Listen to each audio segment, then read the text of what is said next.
we came to the school, the first thing that we did was interview a few teachers for about 15 minutes each.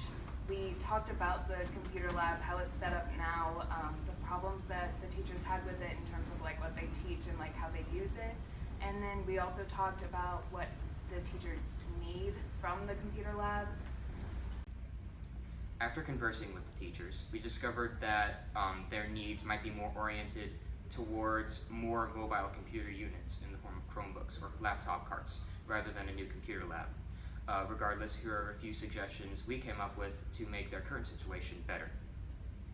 So for our ideation and planning process, we took 5 post-it notes and we had 6 minutes to come up with ideas. Or we each had 5 post-it notes, and after that we grouped all of our ideas together and we organized them by which ones were similar, and we threw out the ones we didn't want, and then we focused on the aspects of some that we liked, and then went through to build our prototype. Our final prototype ended up being essentially a floor plan, which is a collection of our best ideas.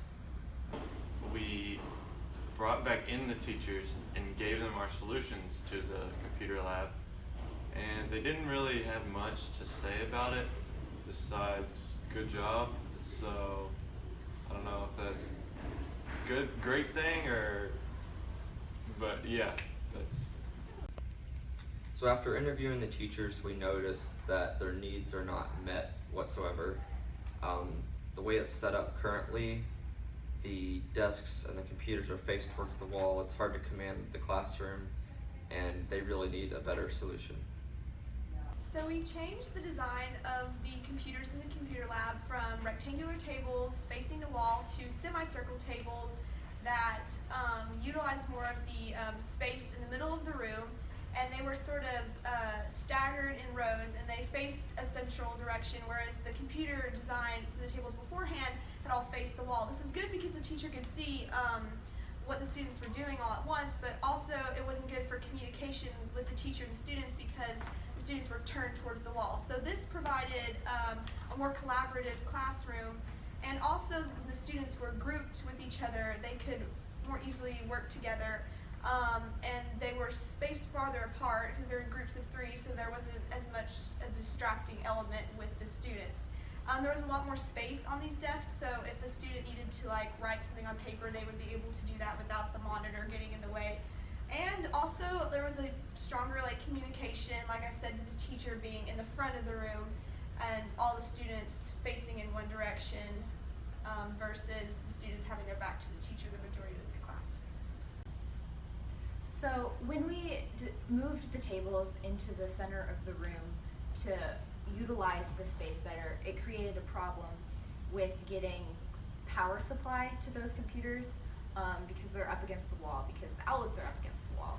And all the solutions that we were coming up with required intense electrical work to get power to the center of the room, or running wires on the floor was a big safety hazard. So instead, where the computer tables are, there would be wires that went into the ceiling, or not into the ceiling, but on trays attached to the ceiling that ran to the outlets above, so that was not a safety hazard, and we could get into the middle of the room. And these wires would also be accessible for any sort of maintenance required.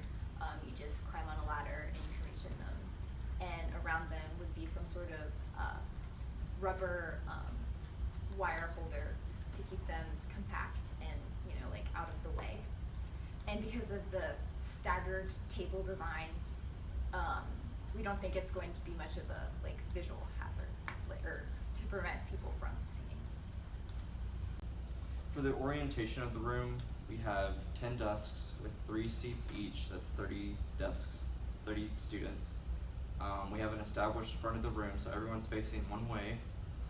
The teacher's desk is in the back so that they can see all of the screens of all the students.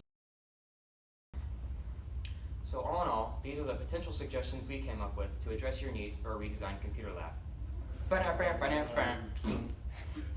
Awesome!